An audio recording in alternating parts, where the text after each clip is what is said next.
information abeti agu emfamere mo abusia ene abronye DC abronye DC the MPP regional chairman of Bono region ekopie mu ewo movement TV so ene anopai na eho ena abronye de nkyerɛkyerɛ mu ba sɛ anka ya kwakoye ni say the structure of the MPP leadership no a big mistakes because Kennedy Japan asoria oye jumaden edema John Mahama ni NDC at the same time so no okun editia party your friend MPP but obi obeyi nanim eye na adwene se ono momu kokun edi etia enema Kennedy Japan oye editia party no pe na the party leadership asori agina se ejai kasa na de na wuye de wuye nyefe abronye se saade no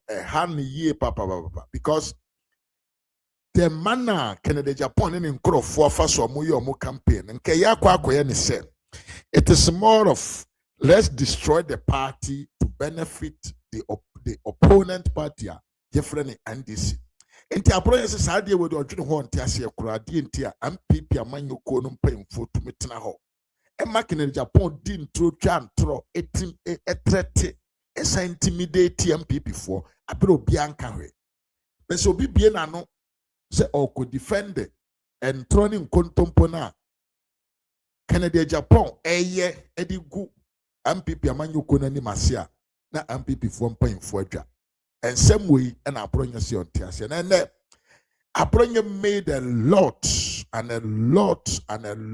of allegations. As I expose you, and turning Kontompo Park in the Japan campaign, no, Omudi, Edigu Dr. Bawumia. Now, Abronya say, no, dear, hey, on kind of communication team no ho for the Dr. Bawumia. No. They are all, you know, he is doing that just to defend the party as whole because. Basing on how a Kennedy Japan campaign, the BB actually say unfeeling to be MPP member anymore. So he just trying to destroy the party to make sure say he can pave a way. But I mean, can't say when you know. Kennedy Japan knows he can never win this primaries. Onim dada. Ono anka se oto no onim. So untimi win man ye. But dear na papa we ye. Tiemi ye abadwen asem na me kan kire wutiemi ye pa. Yenye ni Kennedy Japan ni problem kese pa in the party any contract deal any contract sum. The Kennedy ye ni nyina no ena nyuma ba life ye bedi hu nkomo ye pa. And he say he just want a portion of the party. Na odi akoba omianim akomiki agreement on sound amount e was seba omia bedi president e onfa man. Odi ye nyina tiamo be hu de besie. Enti we delegate na okoto aba ma Kennedy Japan wa emfaso a e wo se party ma ene Ghana for enya when Dr. Bawumia becomes president no this Kennedy Japan is going to take the major part for his own interest.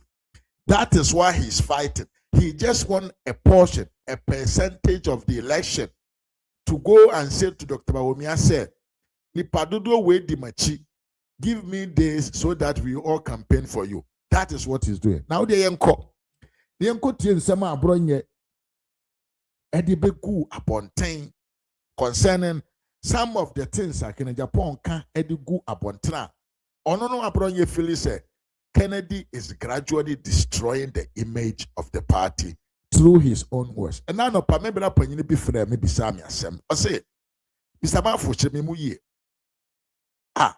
Enti odwene say obi a ne party ewa aban mu na yeyi new candidate a oba be kwako gina as a presidential candidate na party member na ma bonten kan tire Ghana for ma se ni party for no wia Ghana for ya japade te se de ochena ni ho bra ne bisa me se nti wodwene se sa nipa no o pese ni party ne nko opposition anaso pese ni party no entra aban mu Mantime ya no differently from Semeka se opese party no and opposition.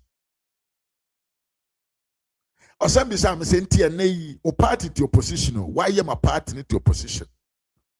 na wasan so na ma bontene say adwumafo a party ni ye ni ntiati opposition obisa me say nti do you think say sa papa nsem a okay does he actually want the party to come back in power?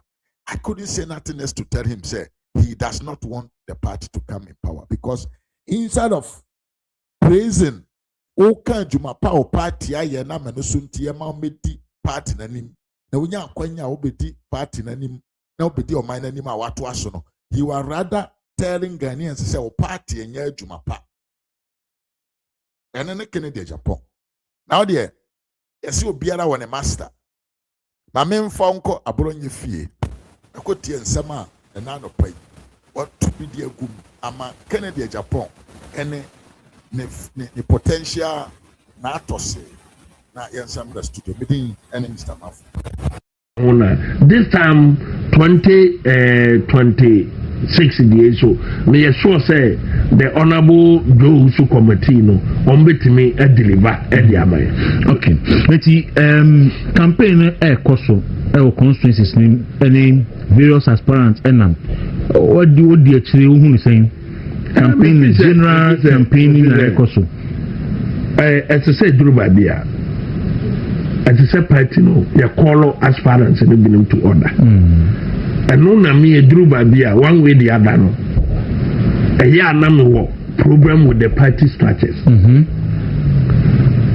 Eba me say na obi eye na dwen say or say cool no can sem the say cool no. Da wuro ko correspond wa. Yesi da wuro ko the 95.9. Eba sana there's no transparency and fairness in the running of the party. Obi ni say we a presidential candidate and answer we a party near A B C D eni kwansa oka but because of certain parochial interest in tino obeka party ni be ye o e be say you on family e bit say honorable Kennedy Agyapong just a noraya ewa Asante region a try on nama old didn't say MPP executives ni delegates ni be normal tons rot edi appointees tons rot 20,000 100,000 edi some more kind my party in cool position and none are all repeating my delegate for bufu your man and a party for bufu your man and you're not correct what friend is CIA catcher and say all for evidence and there be any evidence on the phone yeah, call election 2023. On the cover $800 million as and buy. Yeah. At that time, the young said the way and I struggle to restructure the economic crisis and ye day. Ye kumu. Yeah. No, Bibe did say your friend say. Yeah, man, $800 million. One record on my mooning in any call IMF. Aqua pay $1 billion. Abba. At the time na ni ye debt exchange na nkrofo buafu say mo $1 million betua bribe dia and then na ye bond no mo ye rearrangement another role na menya no ya adwina say mahama ko di IMF no oji 950 million very good and the embargo and the embargo tutu ayi nyina so nti say mo wo say sika ne dia ade say mo timi tua bond ne ka say otimi tua bond ne ka say otimi tua tichafo no mo yi aka say otimi tua so enya aka enti say obi wo Ghana ha na se ne bufuye ampia nkwankoto aba enda wuro ade na si 2024 no the NDC party was able to keep their members to come out and vote and dawro ababia ebeto no Ghana ha bia na 10 out no be kosoro bia wouldn't some people na win yes presidential elections ya ye Ghana ha our history time biana 10 out no be what people na win with massive vote ne chane say ni padudu wa omukita voters ID card omuto aba no pe MPP and time bia 10 out no be what MPP ne lusu nti ne chane say what happened in 2024 ne say and yes MPP members and now conform do MPP ni ko polling station one omkoto abati ayo but because of sansem keka we into sade amatena fi me nkoto and bond you see me okay ini pay was a bond ne ayina ofa 100% emu 80% MPP for because akrache for no and the war middle class ne upper class ni na so ye MPP na me read bibi e ba 1 year no once me read bibi atro bond na ye rearrangement no and ne e ho benefit anyam na make the governor of the Bank of Ghana so when you be a ono presidential candidate aye no be ka say your friend say o maji bribe $800 million at the time media obia ye debt exchange program be a quotidian or every right to send bufu abai no even though near Canada Japan kan ya na no kore no o kan ya e cause serious damage to the party any pan say MPP ni bia this asem no kan ye dey e di agoro yes now in summer onam na no ka say MPP delegates ni polling station for any appointees binum turn slot to 20 years you can tell some evidence brownie but imagine say that video to say what bonting na NDC ma be 95.9 campaign the next election ya ba be ko say MPP for ya kromfo na Canada Japan say no mo turn slot onim say say no kan wo da dawuro a minister ben deputy minister ben CEO ben and the turn slot agi 20 years in bottom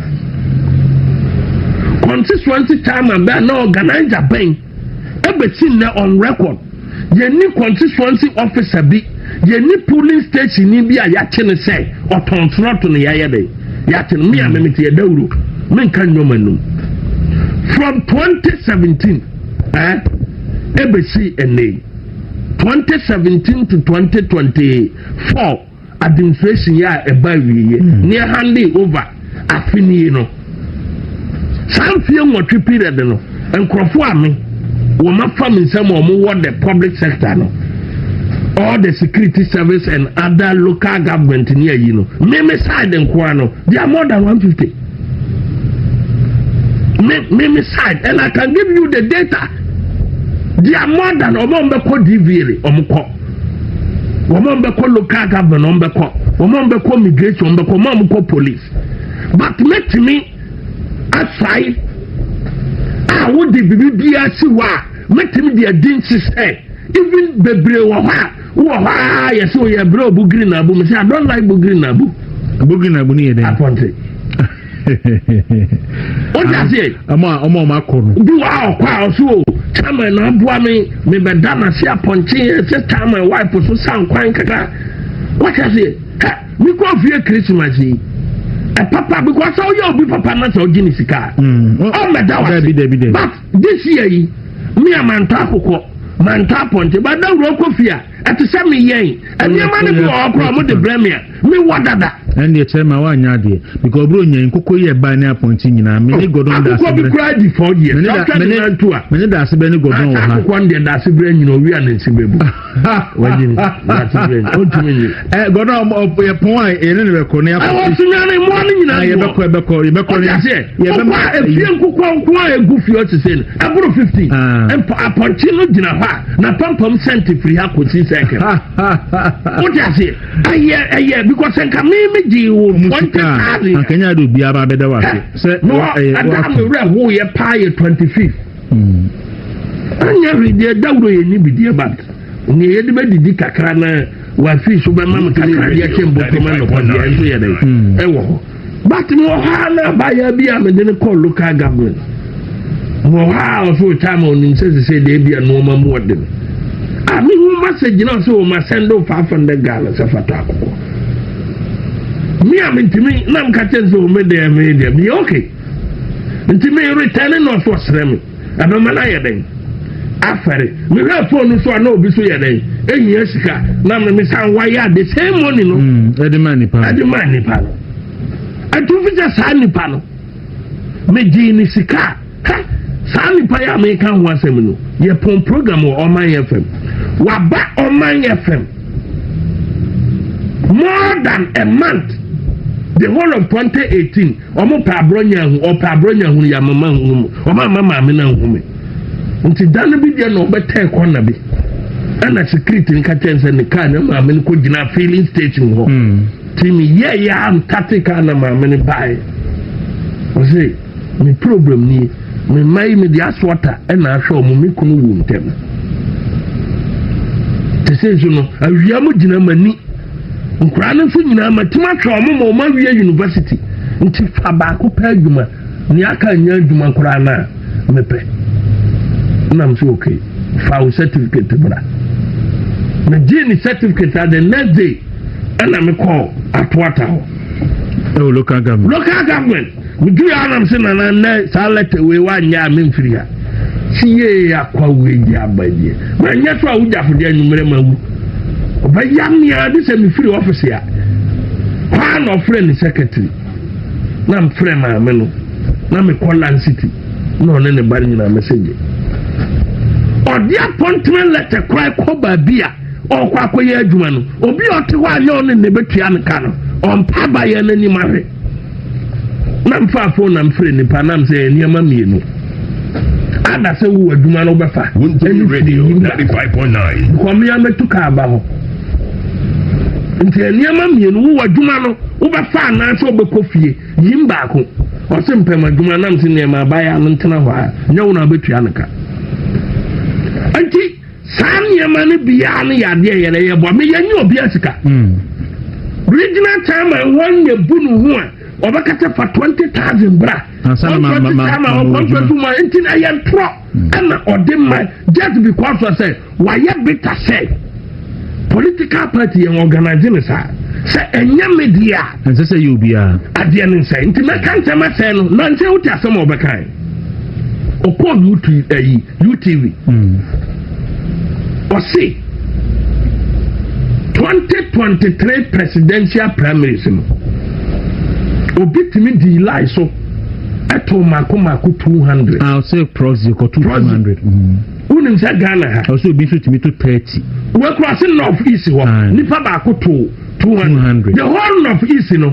unim sa nipa 2 ne ma o proxy I see no data no wa ha the whole of North me oba o kan sa kana mbisa say na even pasa MPP presidential primaries we constituency bia we abana to the constituency basis na delegate ni cry saying yes in the constituency and people ba ko 40 to 200 yes say o kan ya go party na nimase because by bit say adenta kra na ho so no constituency ho so pare bia abahwe na mo ye bia ta o mo ye less than 2000 yes nti compared to northeast yes me nya sure say northeast constituency bia ho no mo a delegate o 2000 yes and so no okay me say the whole of northeast no na nipa wo manya proxy enuru figure na de be yele o de beto abonten so no account so say nipa ba akofo to 200 nipa ba akofo to 200 all because me can dia yam MPP for na manfo amun say election na ye kono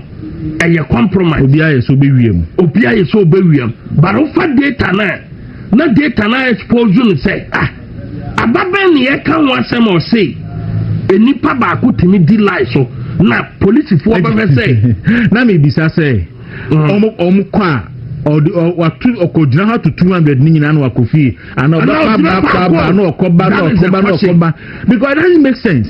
Send the pabako or koba and you do one near 200 ballot papers no send the booklet back on the bemano more than 10 booklets 10 booklets yes because the maximum is 50 yes 50 say mouth 4 200 they say mouth 4 me wa 24 no kwa ko jina balo boot ni na o tigum no ana say okofie and so kan yo and nipa agiadi ama nipa ye den agiadi say proxy na nipa ba ko timi to proxy data ni dawro ma me mfa ma okay ya wi na asende ma me yes na hu hia me pa yes data no wa ha obi person di trogu MPP animase ya ube wo say in what form in WhatsApp in WhatsApp so is in word form yeah word form and ma bie kwa me dem ma ofa ahafwa omo di proxy nipa level I see Asante region omo di proxy 195 the whole of Asante region and no kwa na nipa 6 name ye error nti akoka 189 nipa 189 so fa bono region meme region nipa omoji proxy nipa 6 Ofa Buni Isia, Nate, Obia Ni Proxy. Dabi, Central Region, Nipa 14 a J Proxy, Bakudini error, Nipa 13. I see. Eastern Region, Nipa 73 and a J Proxy.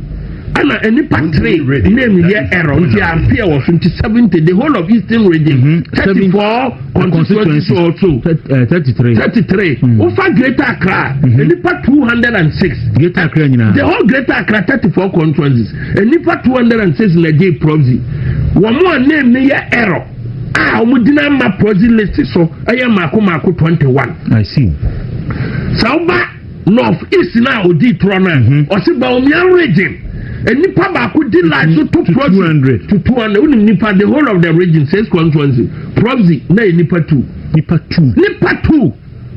And omutimi to baako timi to 200. 200. And so na proxy list ni 2. And so can I have it on my phone? I have it when it's just auditra. Said done in I have it on my phone. By I said you also ball recording any so I'm into me mother. Amada, or see, I have it on my phone. One nipa 200 proxy or konoaba besine. And so the whole of Northeast there was 6 constituencies. 2 proxy. So Northern region and nipa 4 na J proxy. Ukwa Otia name, Ukwa Savannah name, Upper East, and Nipa 3 and a J proxy. And Aqua Upper West and Nipa 1 per the J proxy. Water region Nipa 3 proxy. Watson Nipa Bako, and Watson of 0. MPP headquarters, yes. And Nipa 100 diaspora for 2 1 of 88. And Nipa 88 in 10 Guinea error. Nti ekoka 78 nti total proxy is 607 one di peer list no so total yi no we error one no free mu 563 nti nowhere in Northeast and obikita proxy 200 list but waka ama manfo awusa abana ye ba be kono. This is the data there. Then the Presidential Election Committee has not been fair to diaspora voters and any voter at all. Yes, because Honorable Kennedy Japan Crawford can National Election Committee so agyapong. Meanwhile, money say asemo mo kan anya no kore. And Crawford so wa bruchira bibi nti omo ntimi meto aba. Am betimi aye proxy. Ma disenfranchise omo. Listen, I'm in the amount. What is the franchise? 3 proxy. And to the track Kennedy Cody. And now what did a commercial say? Or what? Everything on phone. And to improve on that, hey, yen near war on my FM, no, near Koyadu and Gordon ye. And yen send the answer say, Uqua Samandua. Someone be or better Skakoko. Someone be so or better Ninte. It's in India and Obama and so but on my FM and I do your baba your boiling pontia. Kennedy to me the agenda by God in me Boama Catambua. O Wuramoa say that see we a son and Wajuma because make up Pagumano while Pama be detroguno so. And see on my FM and see Gordon ye until I make us so quite Samandua. Biba Mount, someone Biba Mount gold. Biba Mount Mako. And the Bisuba Mount Unite. The mere thing in a partial bottom. Kwa princess has some in the better of Bufua, Obashimakono. Near the Mao. Into my Bimakwa, no Washawa Bufu. Yes, I won't see Mako.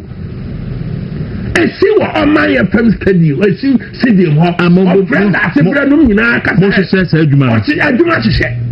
I do not say, I take for the yes, a share of Hana Meme Criminal. And I do be quite blank. I say, I challenge him. I life home. I have to send a young crop for you on my back. Almost said, say, in the spiritual realm of what spiritual realm in what of what on what spiritual realm there. Only one tell me. And to bet my hand in the spiritual realm, no, I saw Kennedy win or what, Uncle Hobwa. Maybe when I had Juma. Until what is said, Juma, a gig in Kwan. What is said, Juma, mind. Yeah, no, them fanfa. It's not some no can and I have them upon a wild Juma. I see. No, adwuma pa se se ko ye pa ye adwuma prophet Eben na no mo ye no enya presidential material na candidate adam candidate dey adwuma ka fata no pa ye adwuma prophet Eben na no mo ye yan se adwuma ni e meka say in the spiritual realm no kana adwuma no ti yan se adwuma nti adawuro ni yan ka say nyame say kana adwuma no ko ye ni adwuma otumi ye dey ehye nti we no mo ye in the spiritual realm say amana from city otimi sisi adwuma ne bi ame wo kan no ama maye ayi because say wo no ono ana adwuma yi odura mu enya no me na me yam adwuma ana MPP yes as said 20 enya politics na me kan o man from hui man from the kwada enya no me ana me ko ayi party na de me ko I see enya no ana je say na ya num Ghana no Ghana num that time na ayi Federal One Station Choice FM 2011 na mo odin nyina ye prepare akọ 2012 election number Choice FM me dabu free number Choice FM what you say anti ye mo adwuma na che ya 2012 about we am work out no bi kura 1 month ni ntimi nko stage 1 no bisa godon ya pon ama ye fema onu no metie ni nsem ni bi se odwene nipa ho na ne ho ye mesere godon ni adwuma ye ya no wo omanye fem wo nyina no ye prepare after presidential primary 2014 na ye say ye dija and obi an Ghana hasa nyumre ye nya so light na e wo omanye fem light na and this 11:30 pm yeah na da ma program no bia na ye musuo ma no wosunwa no eno ne de obabi o se bia amanfo kwabena kwate be ka trem say amanfo ha no say ana na wiko manfa abronya anyere ama no se da bi ono ana ye na de o se bia wa bere masa aduma me ka tre wo ne on so we so sa aduma ye wia ye hwe abronsan ne soro ni ya hwe se ya anoma ye ne aba ye program na amanfo otwa ho sia nti ebe wie ne yetimi gina soro ho bia 1 hour e bia 12 am 1 am nsa na obi akofi but who nim say ye ba power obi oso odwene party for ma ho no dawuro from 2017 to 2024 and 2023 our presidential candidate aye no one miss not a single day and obi sa me ma bronye say adwuma mo ye wo fie ha nyina MPP by wo dia na MPP aye am not a single day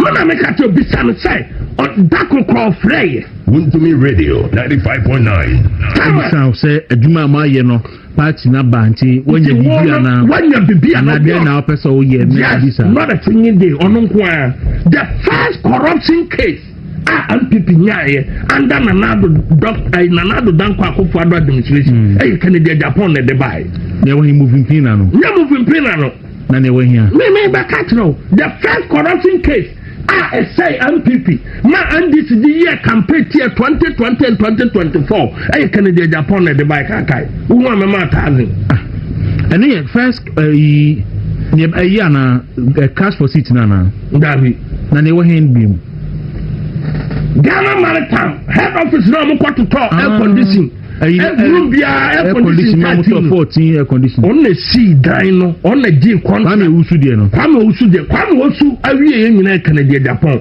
enu nti na eduru ba bi no o se akwa we no madina chi assignment life unja watwe no onye Kennedy campaign manager and now ho o corner Brian Champon o corner ho o say nipa na medina chi no madina chi anya problem ha air condition man ono na see dan no $50 million air condition 14 bobo and air condition ono tombi and on we ye no sikani brenti one room bia air condition mako 13 and an central ko twa ye say Bank of Ghana dining nyina sika wom no room bia no fa air condition 13 unje sika so sem from papa fa ho na fa meboa and so Bank of Ghana need dan bia air condition 13 anti tama kwame osu me ne kwabena kwache ene di nkomo na kwabena ka tem say ade ye bobo bai wadwene ye osanam se wura e ma kwa ne nko respondo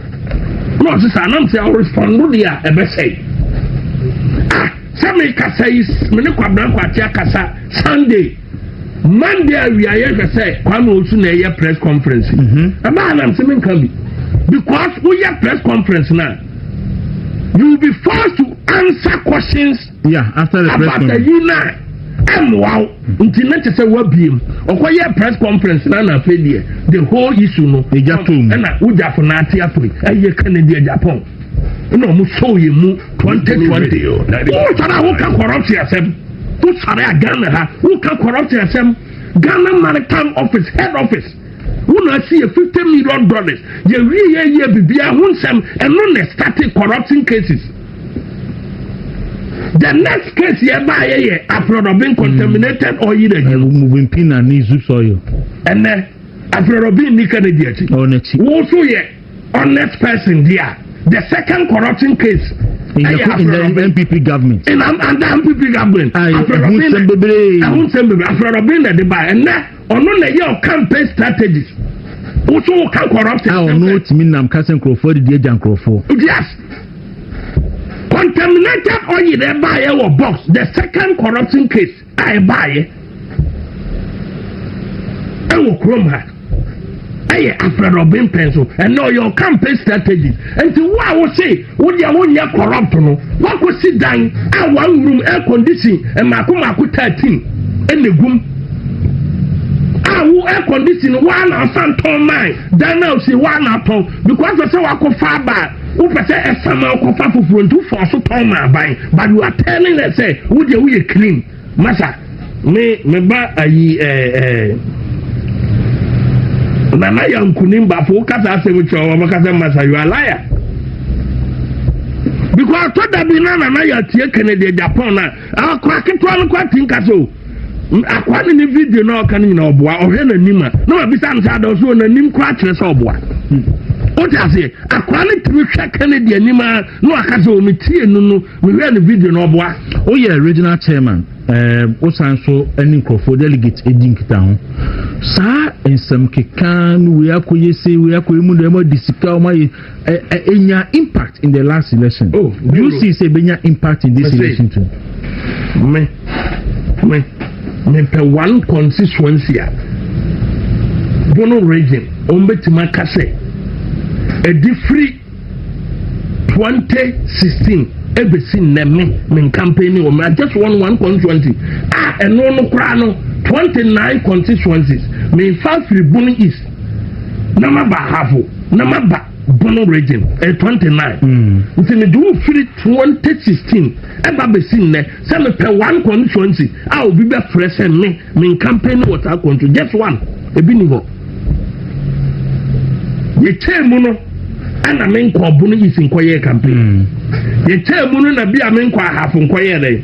Koye campaign. But go back Bono regions is here down now. Me per one constituency will be back say 2020-2024 Abronya Murray constituency and your campaign. 2024 who co campaign who send information centers in the doors.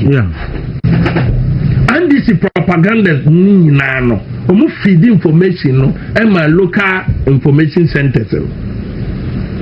What you say? Nti ahomache. No masom. No my voice over say. Moncha ho kire ewo mu. Na bawumia anya $800 million dey come Canada Japan. One said the omo si simplify ade no. Say what is Canada na ka so bawumia ne nti omo de bawumia di ni be wura am no. What your voice na say Canadian nam say odi 21 to ma modini. But obi otie bia na beka say bawumia na friend ka say on already $800 million because na your vice president there. Yeah. And this is for class no mo ye voice over. Efa $800 million na say no mo di bawumia di ni shame. Until all the community ayini nyina no na omo bo ho.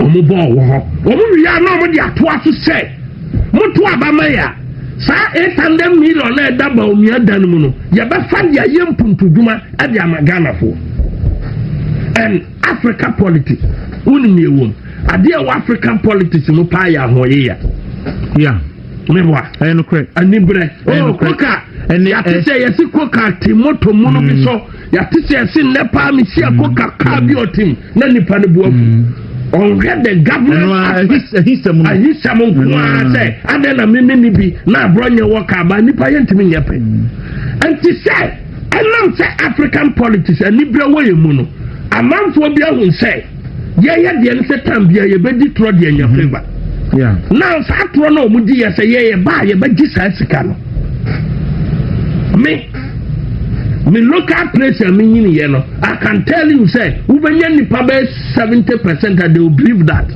on be dey say yeah asama Kennedy kan ye no say $800 million no and this for aye voice over e dey bawumia di ni shame no e ye nokore e no be kwa akoto aba na on koto kora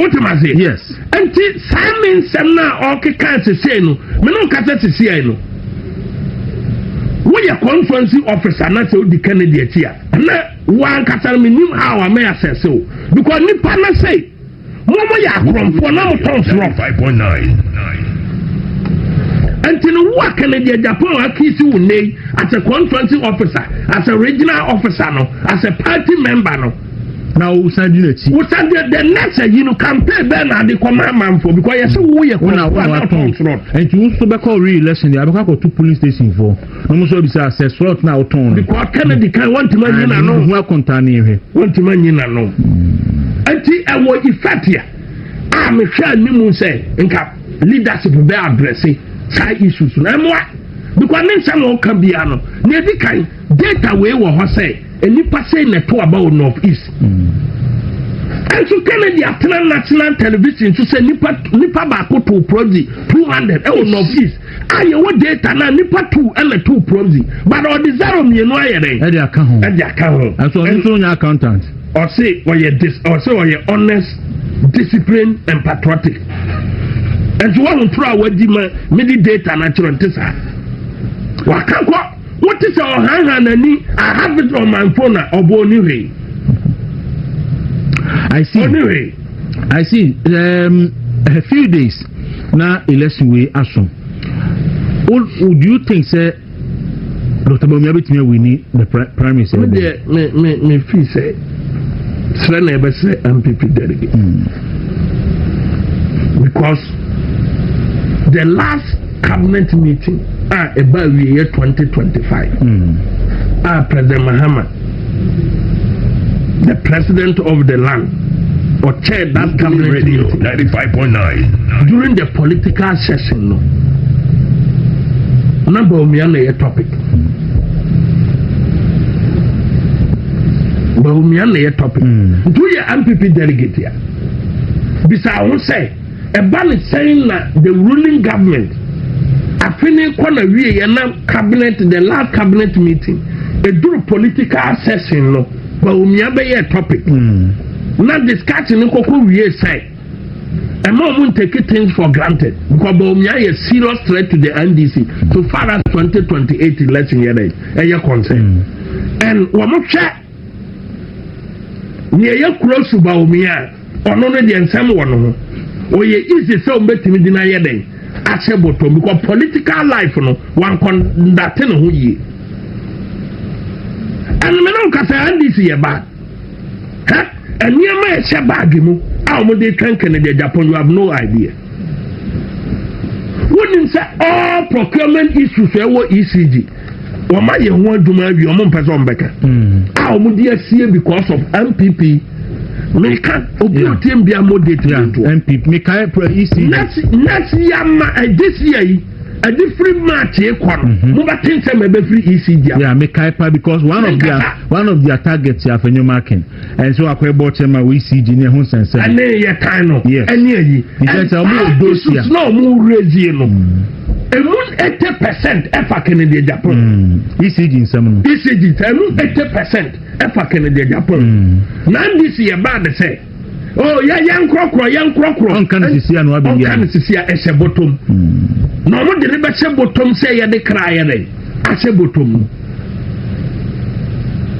a strategy because ban sign na nipa num na ekwa aba na cabinet discussion political session no bawumia na be topic wo mo face a meeting na sia na mo kotua Canada say o claim around 490 million say o claim say sing contract ya MPP pension o ye ni akam e bi ECG e bi kokobon wo mo free wa na mo issue warrant and o mo say okay candidate na ye pen no say o ko elections ya de ye mfa yesika nya dai e marba de so ko aduma wa ya tua bi aka no mo nko ma ne bi and o mo ko wa ya 200 and baako ya 119 million and baako ya 88 million close to 200 and something million meboa and o ma ko wa ya man all because ya the man say be ya 31st no obenya campaign into onya campaign ni oba e be ye candidate wia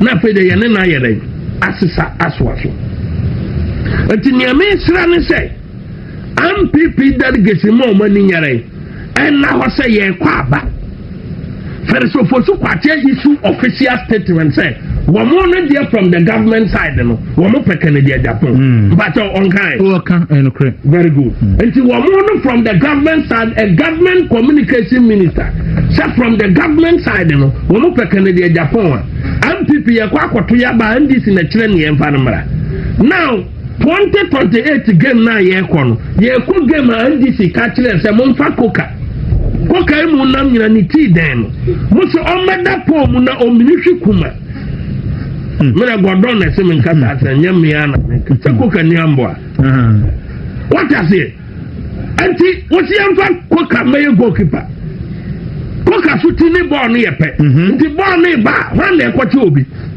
ni chese o ma che na chese clean goal no mo komba wo ko supreme court enyere enye nti ese delegate ni hwe ni yie say if a government communication minister babon things from the NDC side when they happen there we MPP near mo ni nyere and na honam nim say ba bia yewura Dr. Mahmoud Bawumia aye ne campaign akwa duru no wa conduct ne ho na wa kire say enye ne edi kan ni a MPP yakwa abatu alusu even NDC no mo a sitting president okwa abatu nya 44% meboa yes sitting president enya 44% me amenya sitting president me nya 41% ya ne kire ne se ma yade if a whole sitting president ekwa abatu enya 44% na vice president ekwa abatu enya 41% ya dawro me mamasia meka se vice president no mom na yade because onya president no onya 41 na president nya 44 one obabo na baso so you vice president na and na so obabo na baso nti omo no kura ne timi nya gidie say and say yen repackage yen rebranding na issues no mo de takere ye no yen find way of responding na yen responding no so no yen so yen raise attack against the government. That was the strategy, and this one omo repackage JM omo ye repackaging no omo ye rebranding wie ye no and omo raise attack on the government yeah Wuntumi Radio 95 and omo succeed and young so repeating Dr. Mahmoud Bawumia no I am telling you sir Dr. Mahmoud Bawumia only corruption issues to send here not corruption issues a year directly towards JM no anameboa and some NDC can they will do this they will do that and do one and retract so I have the issue or retract ni ade and going into 2024 no 2028 no assemble no mo kan fa Dr. Mahmoud Bawumia so we have a candidate number can you know Canada we have a candidate back cleaning what the kana cleaning no dan say the candidate fufuro beba na issues fufuro ba pop up no afre na yekope how to defend and me no mi no yekwa akoto abanim say the Canadian Japan candidate candidate no nsem ye den there's no doubt about that I say me no mi no ye den ye hu say nsem ye den nsem wo hoda no ma All right. Finally, maybe see na ya touch on the Mahamas first year na yes you know. Say what to say? Honorable can Japan can say bawumia na abo pass it in Natama. How do you feel?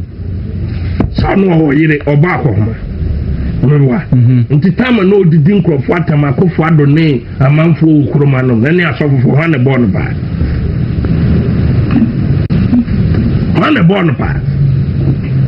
ye bisa simple question me ya no time oti krom ha o se se adwuma didi ministers attended di akofo ado atem eye niema nsem fatati sa sika man nkrofo bi ma mo ko independent we ni ye no ho na born ba en krom ha yetie obia nim say meme wo sumanchen kan de Japan bugo meme ni di atem apart from ono ha na madina tem ba ono de ye di ni si pampan so a wadi obi atem okroma Ghana po nyina nim nyanza wakami me wate say maka Ghana po nim nyanza nti ye ka presidential material meme ye more than qualified kan de Japan Abronya ye more qualified. Oh, eba ni tuwa ni fe, eba ni padua, eba bibia, eba me handsomeness ni bibia me more than qualified. Eba suku me more than qualified ten. Nti die bio.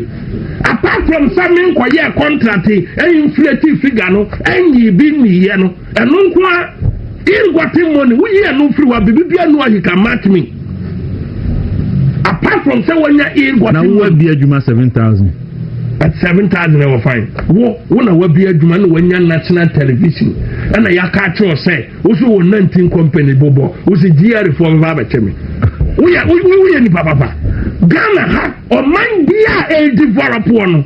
Or mine be a develop the taxes and the year Jumameboa. What are I with the America self patrol develop Ghana to say America? And who be a tax?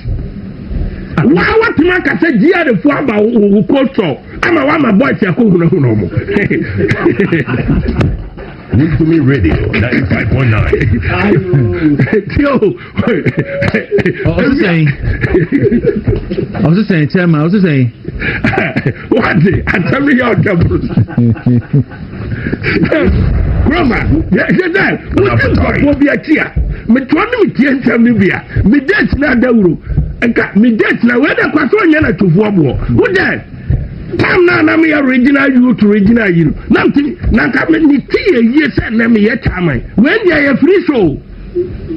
Me fight na ka dia me de ba yan ko timi ntuka akra no akọ campaign. Ba na ma ye chama ntia. Ma ye din. What the croma say? What the mantia ko huna gia the fool. I will culture apamom. But also president one ntia to na fa ba ye ma also ba ye kwan.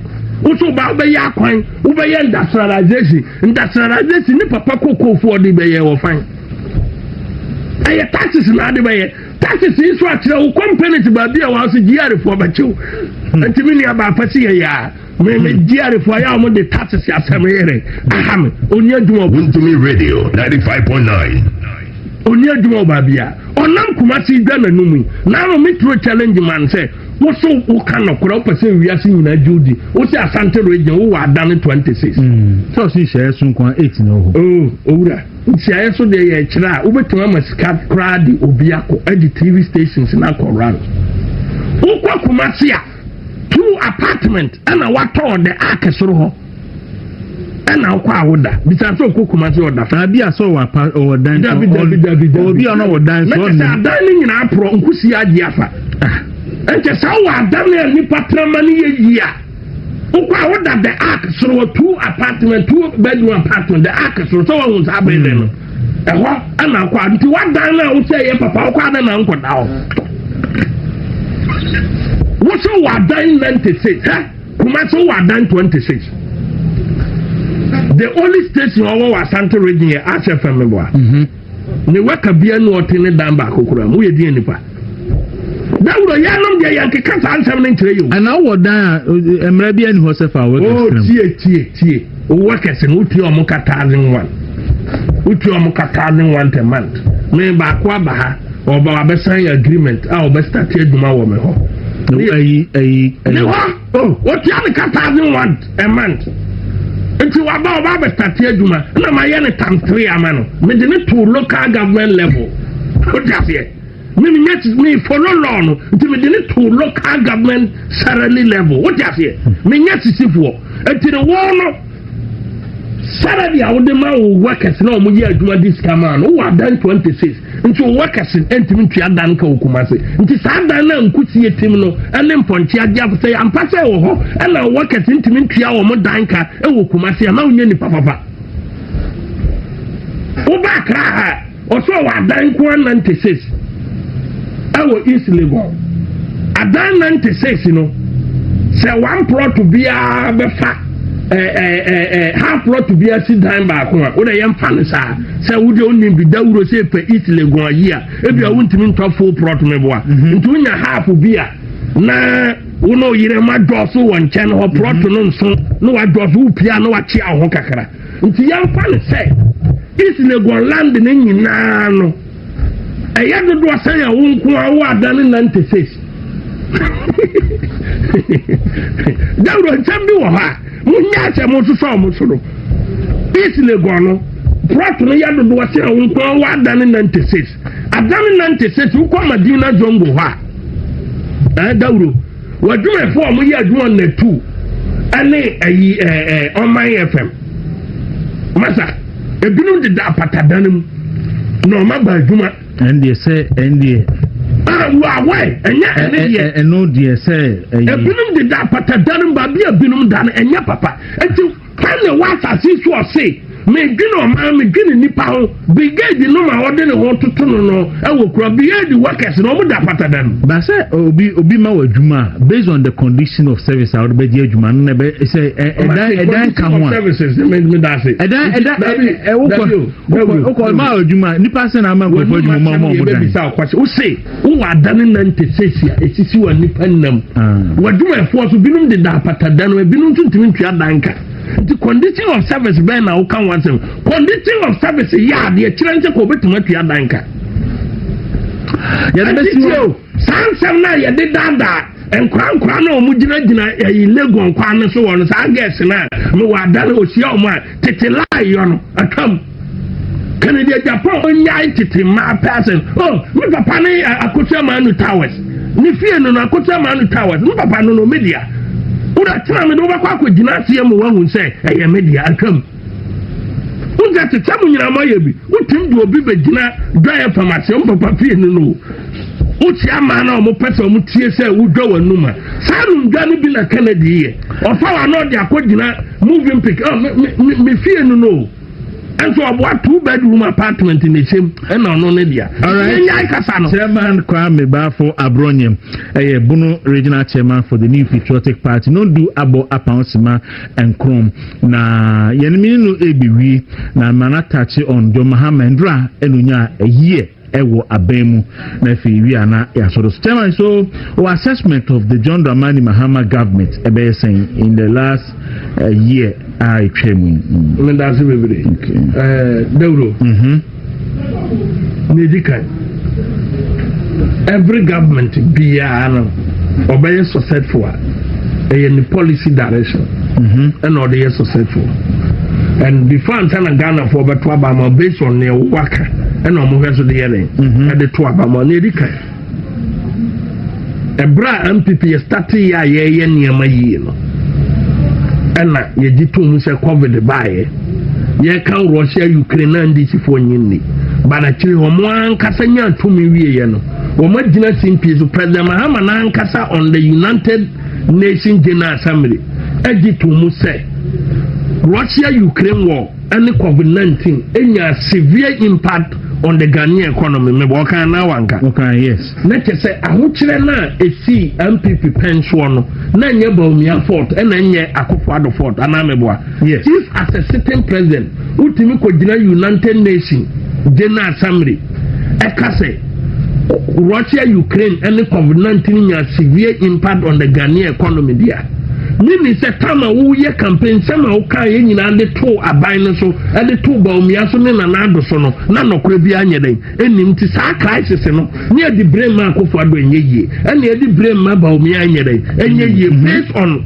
one kasa sitting president wa dementia why den why now I'm promising niema bebre I'm promising jobs meboa yes I'm promising policies yɛde bɛba ɛbɛboa ɔman no MPP yɛntuma nyɛ hwee koraa yɛ first year ne yɛwɔ one policy obi anim yɛ policy baako a amanfo hunyɛ a yɛdi to mu na ɛno nko ama MPP bɛyɛ 65% vote ɛyɛ free senior high policy mɛboa yes 1 year so yɛ naa no ne yɛtumi de policy na yɛ de aba abɔnte yes ama Ghana ni bi a ɔwɔ fie biara mu no wa benefit from that policy September 2017 yes anate yes now the question I want to say me no ni atiefoɔ ɛne ahwɛfoɔ bi sɛ ɛho no sɛ yɛfa no 1 year basis akofo ado 1 year na ɔwɔ policy a Ghana ni bi abɛtumi ade ne nsa akyerɛ sɛ free senior high no wɔ implement meboa yes very good President Mahama 1 year policy bɛn na waka I want a manifesto mu a 1 year watuma implement a wo nim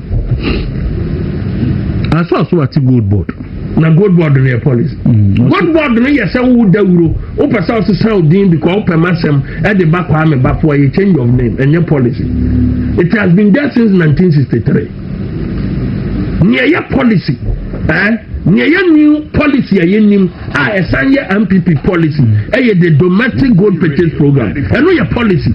So the major policy and could be expect so by implement here 24-hour economy. 24-hour economy. And then your year campaign. Deuro. Me filling station our cycle. Me filling station our cycle. Na me imagine say me juma ma di achia. Eye me a filling station ya me dia me decision. Eno no fa ban ho bai. Momoti amonye 24 hour. Yeah 24 hour. Nti eno no ya mama policy. Mama ye na manager. Asa ye can say you can say NDC for na nka you can say 24 hour economy nye policy. Omo say policy. Dabi. Nti policy na ye twen ahwe say wa bai kwa obe se na wo kan kwa obe fa so a obe ma say ka won to aduane na be no aduane 24 hour. Eno tira wo say ye ka say policy a and this if one tiasi ye kan keke why de no wo ho ba ne meaning anka so munim ne e friend policy so fa a domestic gold purchase program ya e ba ye na Dr. Mahmoud Bawumia ni so adimu e ba ye na e policy and this is the policy document yewura Bawumia titere ye no ode koma Bank of Ghana se kwana ye be fa so aye domestic gold purchase program na o no dollar eno mine city enya ahoden eda yanim eye de forward years no ebetima boaye eno no what you say eye future policy document ya wo mo prepare eno mu eni enya gold for oil that is G for R yeah eno mu ni enya G for O eno mu ni enya gold for reserve that is G for R mewa yes it is the policy document. Baroba catch them say the movement TV 24-hour economy. Yeti nyuma ma dieti. Nti mo boma ko si 1 AM ya 24 hour. Ana me wa. Nti no eno na any policy. Me na me dem ho na me say obi pan na do ba be di fufuo 11 PM. Obi bitimi di fufuo 5 AM ana me boa. Nti me gu so awo me fufuo from anopa no nsia to say have to do this they say obi wo fufuo says to the next 6 year eno ye 24 hour and me masam say eno ye policy wo aban wo policy ti o me masam ni say eno nye policy ba o see ni policy no nti awati obuzu kwa chinum so me aton wa cha anadwo ebi so me ya wufu anadwo ejese di kati akra kan se onbeku afu mu anadwo enti na me ka se so now o flashy promise no eja ka ye mobile power na ga se first year se na kufu ado e hye ne dia se no na ka wo so ye hu se ka ba ko wo fufu anopa fa kufu ado 1 year in office now ka akra say okom ka so me ko bank 2 am on be me aye e ma be bo dance awia wa okay forgetting say I bank 2 AM no so nyina no before you can do that no say security is strong mami you go to Amsterdam minimum yepa what you say uko Amsterdam where they have that system now you get the 24/7 security one time the anije wo hopa was Amsterdam so abrofo no so wa yeah very good until anije wo but they run a proper 24-hour economy government pump money to various private sector Yeah, council. And the cabin or the abra will say, how did you say? How did you find the trouble and find also about a nice club in Nigeria. I want to say how to trap the money price. And the down the young fan to baby. Now, so who fan assembly, they are saying, say, or my choco some success into a my idea. Or moon home manchi. So far document we are. So far, the offer a policy document in Ukraine. Dr. Anderson, yeah, former Bank of Ghana governor. Policy document, bawumia say, page 1. Page 1. Or see the allure of gold lies in its diversification benefit, store of value, natural hedge against inflation, and ability to act as a buffer against financial instability, making it a preferred asset for central banks worldwide to augment foreign reserves and increase gold holdings in foreign exchange reserves portfolio. The bank on 17 June 2021 launched a domestic gold purchase program. The DGPP has boosted the bank gold reserves through procurement of locally produced gold from mining firms and carefully selected gold aggregators who source gold from community mines. This has brought a significant change to the bank foreign exchange reserves management operation. What I say? The banks also utilizing the DGPP as a channel to support reform within the artisanal and small-scale gold mining. Tienora, the governor of the Bank of Ghana, sees Tuesday near 6 January. Yes, very good. Oko University of Ghana, one more annual New Year School Conference. New Year School Conference. Uti asema okokan. Or say, where Ghana Web Publication or see domestic gold purchase program introduced at a moment of acute vulnerability.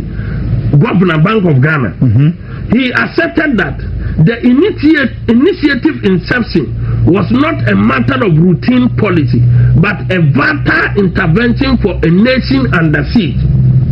He explained that the program served as a clear purpose of leveraging Ghana's natural endowment to strengthen reserves, stabilize the city, and create the necessary physical space for recovery. And yes, and then the governor of the Bank of Ghana said the city stabilization bawumia the domestic gold purchase program. The governor President Mahama Nadinabo or see city now ajina policy Dr. Mahmoud Bawumia and the buy and then I'm a city na ajina and ya bronye na eka. But Akala obetimi for obetimi amoko na omoko London na omoko sa program no. Yes, deputy governor na kokasa no. Muzo koka ho asem. Omuwie no mo de to Bank of Ghana official Facebook page. Echire background who say omo vindicating Bawumia na mo de milika ko yi free wo. And you say Dr. Mumuni said the bank's transformation journey in harnessing Ghana's gold resources through initiatives like domestic gold purchasing program, gold for oil, and the Ghana gold coin. Bold policies that have strengthened reserves and stabilized the city and boosted investor confidence. And I made it actually because the solutions are born out of adversities, and Ghana's gold strategy is a testament of that resilience. See, Tuesday, no, see her. 11th August last year. Where and right Tuesday, no, Governor University of Ghana, Dr. Pandit. Judging by this objective, he maintained that the program has been a cornerstone of the country's recent stability. Yeah. And dear President, 1 year. If you are governor, our University of Ghana annual New Year schools and conference, I said, Adiama Ghana City no, Abobra Papa. Adiama reserve, international reserve, Akosoro, the domestic gold purchase program. Can they domestic go purchase program by? Dr. Bawumia. Until 1 year we didn't know my. And so it depends on MPP to know how to communicate. And I make us say, Ubisa Joe Mahama say, 1 year then why you back us what $2 so. I know. Or then $2 so, because a gold purchasing program. Why not buy a Bawumia? So you are just a beneficiary of Bawumia. It's only policy. And a government without a policy, no. A government without a policy, no. To say, Obawarfua Unimaduane. And Joe Mahama to say, Obawarfua, because only a government without a policy. Because all of your manual, city stabilization, no, a domestic gold purchase program, a home policy, a bawumia, any MPP policy. Nana to Danko for administrating pencil, and a bawumia barefoot that idea. Nti wankasa na wotia wade ase no wankasa wono kwan wa hi ade na ode aba nkwan do promises oba ma nkwandewa na ewe wo di ankasa we atio nkwan ya ewo ho a wobeto ye nyina yete akurase no ye fra bibi wotum dawro so nza yes ye fra bibi wotum eno ye nkwan na de akyese ye ne kuma bi ye kan nkwankuma tu sara no pa man kani kakra bodiya kakra banche kakra na nra nkwan no obisa nra nkwan esi ebetima watu nti eno no wodi nsuo kakra na odi atre aware silver na nchen eno ni untrosi no otase ya aduma na che eno ni untrosi no na di nsuo ayede edi akakra ya we don't need makofufro we don't need ayi eno na content fire friend wotum nti what they are witnessing sisia na ye wotum. Eti abronye bisasa eden na ade aba we amaka radio policy. Let's begin to ask them say 1 year ni under MPP 1 year ni your policy and this 1 year omo policy way. Yeah, me say omo we nya question dina and this intimi ya no because MPP 1 year ni your policy ya implementing and every household are benefiting. Yeah. Ultimate country am say Obamboy organize box na your policy. Ultimate country am say ana unu abako twika frankrofo a omanya bi omo ho atomo edida is legal eye vum edida kati akasie mu etimi bie factory edi kire Ghana for no your policy sa ukwakokoda gwamwa ekohwe contentene na be ka kire say afi we ni for the first time in 2 years no woda 9 pm na sorry 9 am eno your policy maybe sa wono wo yire lodi na ko gwamwa yesi baabi de say gomua honom no yesi oso ko ho da pa ade kra wo yire lodi na ye ya wutimi da from 9 pm kosi 9 am no ya woni na seme private matter anambwa ko mabua mo ho bibia wo kam that's it ko mabua mo ho nsa papa bukam anu mai sun no ya se nim say wa kurase ya free krokati mkwa kurase a eton da no wuda ma wuda pa ne hia se dia so dozes ne ya kwa kurase a dawro ayi apatese pa nya na apatese na say ne bi o ena na ya ja no meboa so no apatese pa burudi ne bi no ya nyumra no ya de mankan fufu betuo no wayi aturu unu maturu no wayi aturu ka da bada no ayi 9 pm to 10 am ntino wa ko no aboa ho Masisani amangu kamu akogwamu akogwa kontentene eno ye giraffe anade giraffe eno no ye policy anya policy wo na nado 1 year ne wo policy wo so 1 year no policy way eno na ye hwehwe eno ye sese Ghana fo bisa say let's do proper assessment anda na nado 1 year no ne wo policy aye hu wo so 1 year no policy ben na fie bia ben na me no kase o mo mai one policy every household in Ghana nya so fast do now tie ha dawro so hwe 2024 Bank of Ghana annual report and financial statement 2024 that time near free about money nipa osanye the current governor okay asiama 2024 okay 2024 the asiama na be sign very good and in the picture book yeah page 1 I'm can be binchiro or say the faster than expected growth ke bro you see you know or say the faster than expected growth was largely driven by robust performance in the industry and services sector. Headline inflation in the review year was also broadly elevated relative to the medium-term target. The inflation outturn of 23.8% at end December was primarily driven by high food prices and exchange rate pressures experienced during the first quarter of the year. Also to return to the disinflation path, the Monetary Policy Committee maintained a relatively tight policy stance. In the fourth quarter, headline inflation began to ease, signaling that the disinflation process was back on track.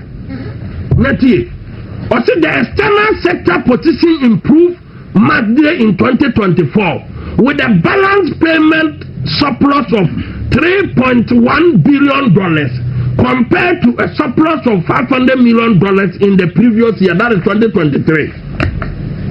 This was mainly due to increased current account surplus underpinned by higher gold and crude oil export, as well as strong remittance inflows.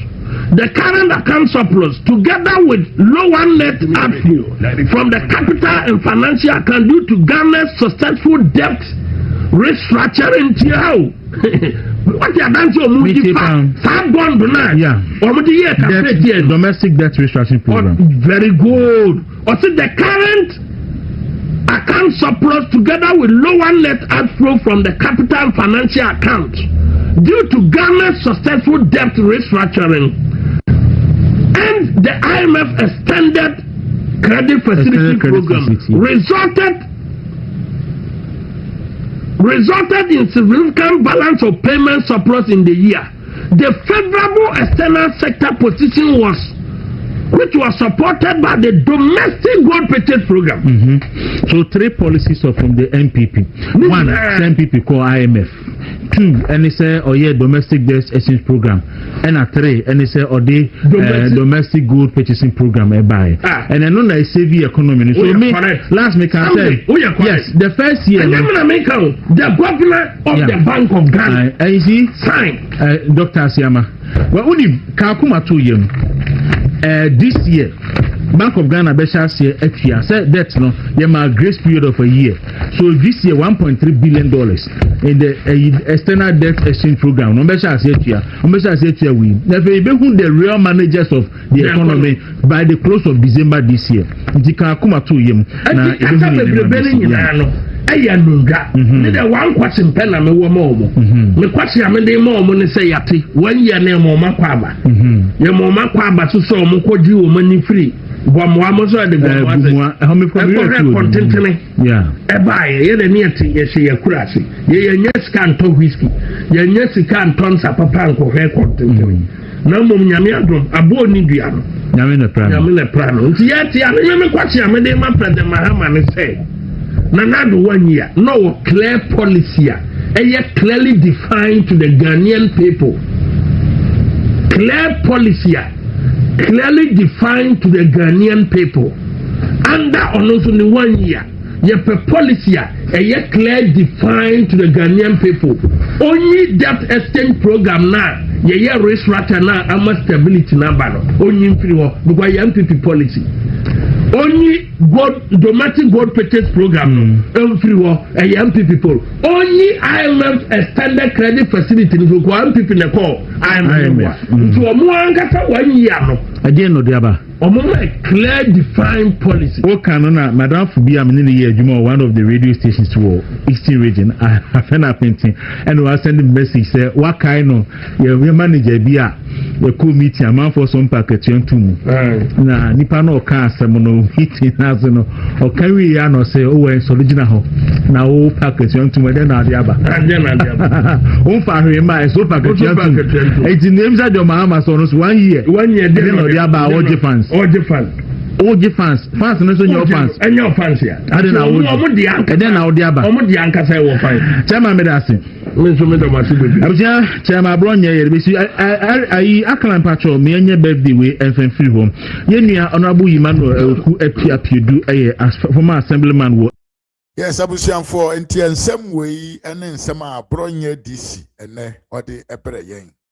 Tia na utie ne nsem odi kan ya e fa Kennedy Japan ho a bibi a kyese Kennedy Japan ahyeda se opese onse MPP party no na ono ankasa ne personal aim bi a owo and business bi a ndisi for a promise no ene de ono ankasa hwehwe nti obese party no osanso a kyekere mu yesese bio John Mahama ne sebio NDC for de da omo ye no krom ne nsama mo omo po nyina no.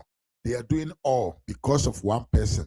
Dr. Alhaji Muhammad Bawumia ne nimde ne nyansa ene adwenkyere ne nimde kese a ode toto kwan mo enam so e ma ahokyere ye ko mu from 2019 to 2022 no ene Ghana man ye pagya ye mu afirimu. Wei ene nsema a mede brawo ha e Ras Media GH on YouTube. Oh, hemen so Ras Media on Facebook. Mesro say unsubscribe ya na say unfollow page na. Omaden so be subscribe on YouTube na wa follow me so e wo Facebook. Fa won say si adoma no so e wo YouTube. Say that be me the video tuma. Onso no nsa be kan bi. Na why one of the first people a omo be to me abehwe video we bi. Say that maka me nchia kese ma Kwame Mpenye na miwia panye kwesi asamwa na miwia Abankwa Grace ai ena Fonzi Tachi Daniel. Mi chache mu nyina da mo ase ene mo bre. Ye besan ahia biem enche me another episode ebebremo. Makra mu nyina until we meet again. Adios.